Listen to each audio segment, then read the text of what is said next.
Standing on the shoreline was Sasaki Kojiro. He was the manifestation of martial perfection. He wore a flawless, tailored silk kimono. His posture was mathematically precise. Strapped to his waist was a legendary extra-long katana named the Drying Pole, forged by a master craftsman. He had spent his entire life building an unassailable identity as the ultimate, undefeated swordsman. He stood on the sand, rigid, angry, and waiting. He was waiting for a ghost. Miyamoto Musashi was 3 hours late. When the rowboat finally materialized through the morning fog, Musashi was not wearing armor. He was wearing dirty, disheveled clothes. He did not bring a legendary steel katana. As the boat approached the shore, Musashi sat calmly in the hull using a small knife to carve a weapon out of a spare, splintered wooden oar. History often misinterprets this moment as a display of arrogance or psychological warfare. It was neither. It was a clinical demonstration of the adult state. Kojiro lost the duel before the boats even touched the sand. He lost because his mind was entirely anchored to his ego, to his reputation, and to his expectation of how the duel was supposed to unfold. When reality did not match his rigid expectations, his mind fractured. He drew his legendary blade, threw his scabbard into the ocean in a fit of rage, and committed to a fixed, desperate outcome. Musashi looked at the discarded scabbard and stated with chilling detachment, "You have already lost." What victor throws away his scabbard? Moments later, Musashi crushed Kojiro's skull with the carved piece of wood. Musashi did not win because he was stronger. He won because he had eradicated the internal negotiator. You call it self-doubt or imposter syndrome. You dress it up in modern therapeutic language to make it sound like a complex, tragic condition. It is not. Self-doubt is an internal argument between your ego, which wants to be safe, and reality, which does not care about you at all. You hesitate because you're trying to negotiate with gravity.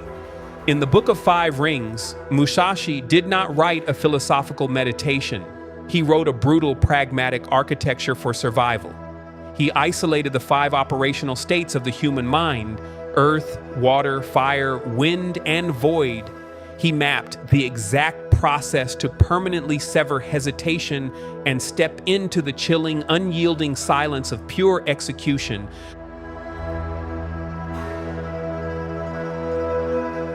The first ring is Earth, the foundation. Most humans build their psychological architecture on vapor. You build your identity on motivation, on hope, on the validation of your peers, or on the desperate belief that the universe is inherently fair. You walk into the arena expecting the market, the algorithm, or the predator to respect your feelings. When they do not, you experience cognitive vertigo.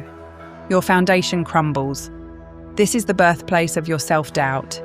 You doubt yourself because you are operating on a map that does not match the territory. Musashi dictates that the Earth state requires you to strip away every delusion you hold about your own capabilities and the nature of the world.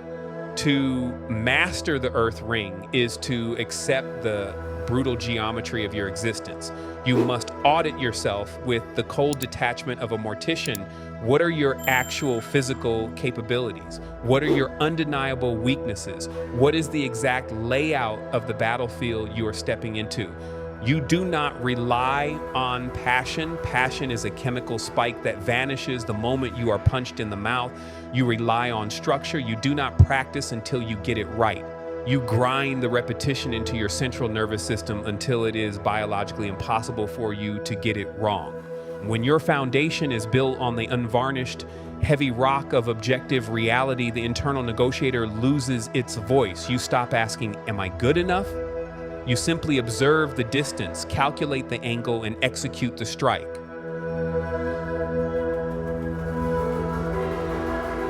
The second ring is water, the erasure of rigidity. Your ego demands a fixed identity. You want to be perceived as the intellectual, the victim, the stoic, or the alpha. You lock yourself into a rigid behavioural pattern because it feels safe. But in the architecture of conflict, rigidity guarantees your destruction. When your mind is rigid, it becomes brittle. The predator looks for brittle targets. They look for the man who must always be right, or the woman who must always be liked. They find the fixed point of your vanity, and they apply leverage until you shatter. Musashi mandates the water state. Water has no absolute shape, yet it possesses unyielding, crushing mass. If you strike water with a sword, you leave no wound. It parts and instantly reforms. To sever self-doubt, you must drop the heavy, suffocating armor of your vanity. You must stop trying to protect a fabricated image of yourself. When you no longer care how you are perceived, you become a frictionless surface. The manipulator's tactics slide off you. The market's volatility cannot snap you because you are not resisting it. You are flowing around it, adapting to the exact shape of the container you are placed in. You do not hesitate because there is no ego left to protect. You respond to the changing data of reality with the terrifying, fluid indifference of a rising tide.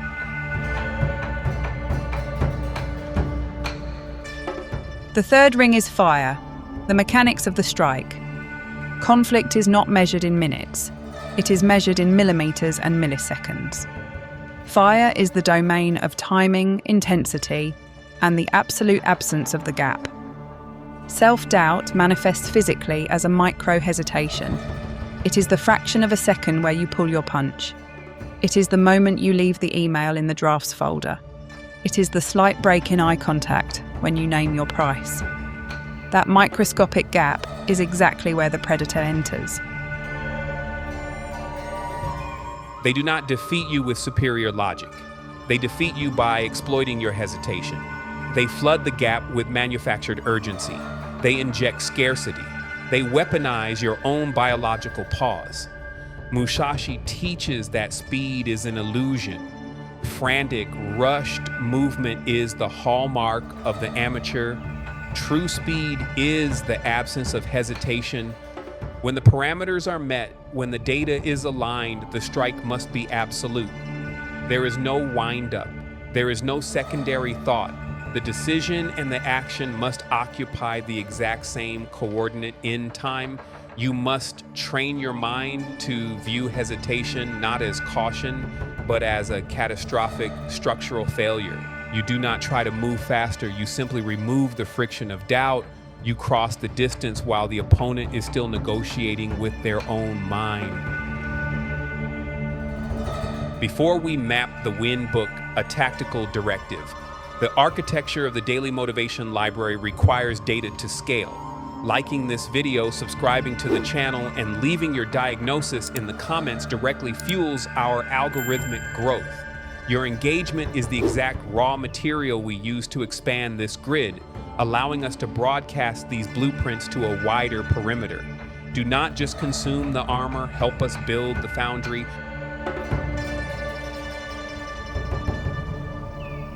The fourth ring is wind, the external radar. You cannot maintain sovereignty if you only look inward. The fool is obsessed entirely with his own sword, his own feelings, his own internal state. Musashi dedicates an entire book to the clinical, merciless dissection of other schools of combat. You must understand the enemy's architecture better than they do. You are being hunted by systems that understand human hesitation perfectly. The algorithm on your screen is a predator. The corporate hierarchy is a predator. The social manipulator in your inner circle is a predator. They rely on your ignorance. They use long swords, theatrical movements, and overwhelming noise to trigger your primitive biology. They want you distracted by the aesthetic of the threat so you do not see the mechanics of the trap. To master the win state is to become the architect of their ruin. You observe their tactics without emotion. How does the influencer extract your attention? They use manufactured outrage. How does the corporation extract your labor? They use the illusion of prestige. How does the narcissist extract your compliance? They use the weaponized gift. When you map their geometry, their magic trick fails. The terrifying predator is reduced to a predictable, mechanical sequence of triggers. You no longer fear them. You simply calculate the precise moment their overextension will expose their throat.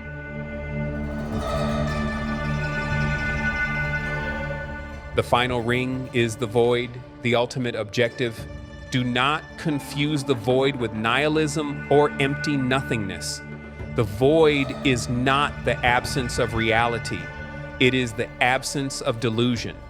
When you have built your foundation on the unyielding rock of earth, when your ego has been dissolved into the frictionless fluid of water, when your timing has been honed to the devastating precision of fire, when you have mapped the exact psychological mechanics of your environment, through wind, you step into the void.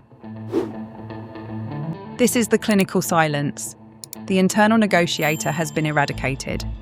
The voices of your parents, your critics, your societal conditioning, and your own vanity have been entirely muted. There is no past to regret. There is no future to fear. There is no audience to impress.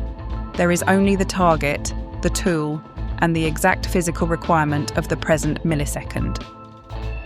This is the state of mind Musashi occupied in the rowboat. He was not thinking about Kojiro's legendary sword. He was not thinking about his legacy. He was simply carving a piece of wood into the exact geometric shape required to extinguish the threat. The void is the terrifying sovereignty of the adult state. It is the realization that you are entirely alone in the architecture of your own mind and that no one is coming to save you. When you accept that ultimate isolation, self-doubt cannot exist. There is nothing left to doubt. There is only the execution.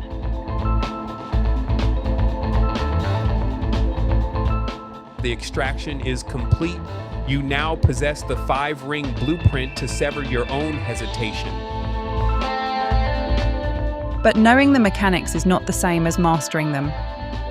The daily motivation library is a growing, active arsenal. Every like, comment, and subscription you execute is a calculated strike against the noise of the algorithm. It signals the system to expand our reach, allowing us to arm more individuals against the parasitic mechanics of modern society. Channel growth is not a vanity metric. It is the expansion of our defensive grid. Deploy your data. Hit the like button to fortify the algorithm. Subscribe to secure your ongoing supply of unvarnished reality, and sound the bell icon. Do not let the system decide when you get your armor. Force the transmission. We scale this operation together.